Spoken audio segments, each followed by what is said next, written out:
Life in the Military Academy, a glimpse into Princess Leonor's training. The palace gates closed behind her. Cameras faded. The gentle hum of royal life was replaced by the bark of orders, the clang of boots on pavement, and the sound of dawn breaking over Zaragoza. Princess Leonor, heir to the Spanish throne, was no longer just Spain's golden daughter. She was now a cadet, one among hundreds, stripped of privilege, standing in the cold morning air, ready to begin a journey that would test every ounce of her will. It's easy to imagine royalty as untouchable, surrounded by elegance, protected from hardship. But on that first day at the General Military Academy, Leonor's crown meant nothing. The moment she put on her uniform, she became simply Cadet Bourbon Ortiz. The name carried weight, but here, it was her actions that would define her. The routine was relentless. Every morning began at 5:30 a.m., a piercing whistle echoing through the dorms. Within minutes, cadets had to be up, dressed, and ready for inspection. Leonor stood among them, her bed folded with precision, her uniform spotless, her posture perfect. Her instructors didn't see a princess, they saw a soldier in training. And that's exactly what she wanted. The academy was not built for comfort, it was built for endurance. The walls echoed with history, discipline, and sacrifice. Every hallway told stories of soldiers who had endured storms of their own, and Leonor was now part of that tradition. She learned the basics first: marching drills, weapon maintenance, and military etiquette. But soon, the real tests began. Physical training was brutal. The first time Leonor ran the obstacle course, she stumbled. Her body screamed for rest, but her spirit refused to yield. Mud covered her face, sweat soaked her uniform, but when the instructors shouted, "Up!" she rose again. Day by day, she grew stronger, not just in body, but in mind. Her fellow cadets began to notice something rare in her.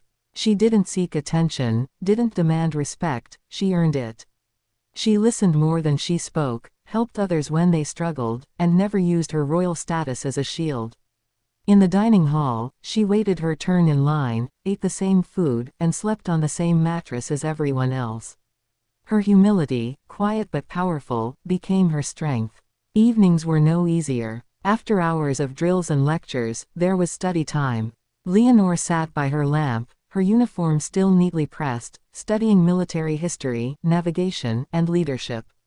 She knew every lesson mattered, not just for grades, but for what it represented: discipline, intelligence, and the burden of command she would one day carry as Spain's queen.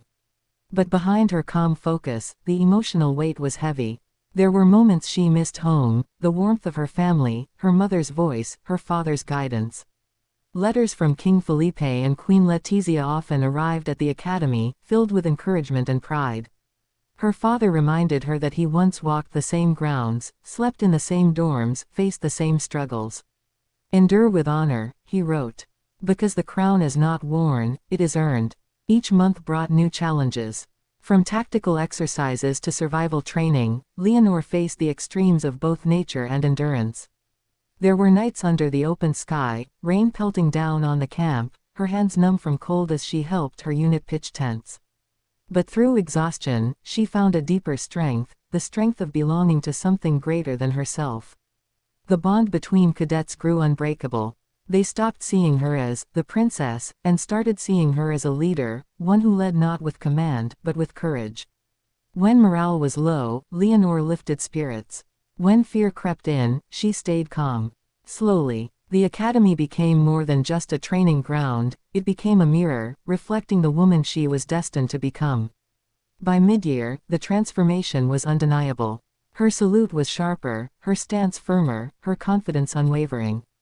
The once shy girl who waved timidly from palace balconies had evolved into a poised, determined officer in training.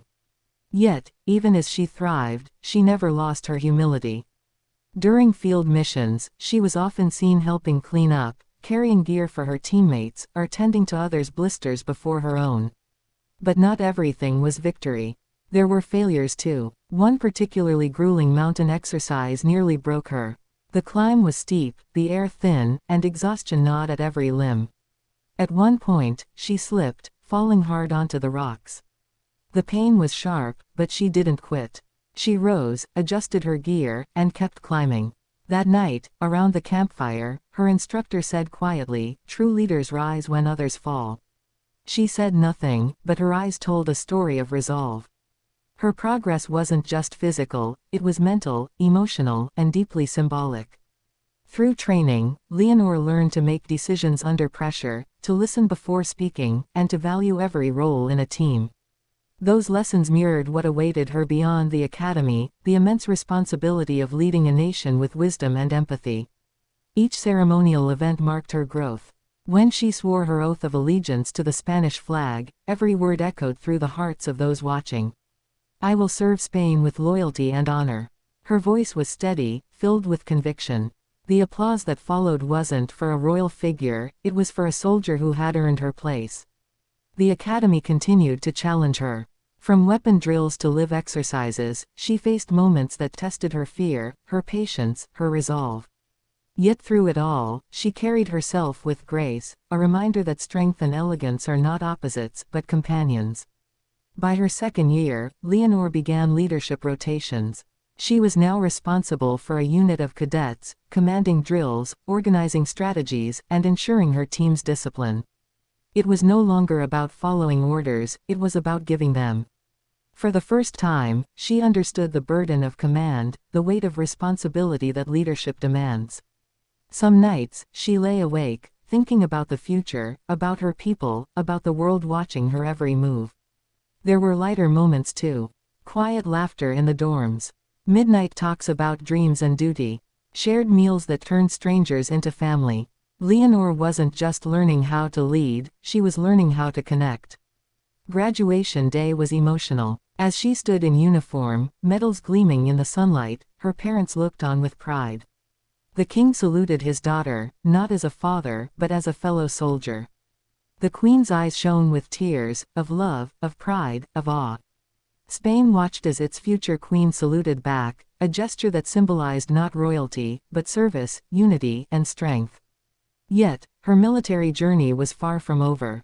After Zaragoza, she continued her training with the Navy and Air Force, learning to command ships, navigate flight missions, and operate in every branch of defense. The princess was no longer confined to palaces and protocol, she had become a woman of purpose, resilience, and grit. Through it all, Leonor remained grounded. She carried her lessons beyond the barracks: discipline, respect, humility, courage. She had learned that real power isn't given, it's built. That leadership isn't about ruling, it's about serving. And that sometimes, the greatest strength lies not in authority, but in compassion. As her training continues, the world watches with admiration. Spain sees in her not just a princess, but a protector, a royal who stands shoulder to shoulder with her people. And when the time comes for her to ascend the throne, she will not stand above them, but among them. Because the girl who once bowed before her flag will one day raise it high, not as a symbol of privilege, but of perseverance. This is Princess Leonor's life inside the military academy. The mud, the marches, the memories, all shaping the heart of a future queen who understands that before one can lead a nation, one must first learn to serve it.